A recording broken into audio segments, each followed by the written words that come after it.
అందరికీ నమస్కారం. ప్రజలు తమ తమ సమస్యలు పరిష్కరించాలని స్పందన గ్రీవెన్స్లో ఫిర్యాదులు చేస్తుంటారు. ఆ ఫిర్యాదులు పరిష్కారం అవుతున్నాయా? వాటి పరిష్కారం కాకపోతే ప్రజలు ఇచ్చిన ఫిర్యాదుపై తమ ఫిర్యాదులు ఏ విధంగా పరిష్కరించారో ఇంచలేదో తెలుసుకోవడానికి సమాచార హక్కు చట్టం ద్వారా ఓ దరఖాస్తును సంబంధించిన అధికారికి పెట్టండి. మీ ఫిర్యాదు 30 రోజుల లోపల ఏ స్టేజ్లో ఉందో, ఏ అధికారి దగ్గర ఉందో సంబంధించిన అధికారి మీకు రాతపూర్వకంగా సమాధానం చెప్తాడు. ఇది ఆర్టీఐ ప్రజలకు కల్పించిన బ్రహ్మాస్త్రం.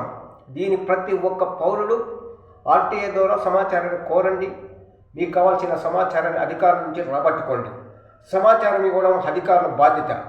మీకు ప్రజలు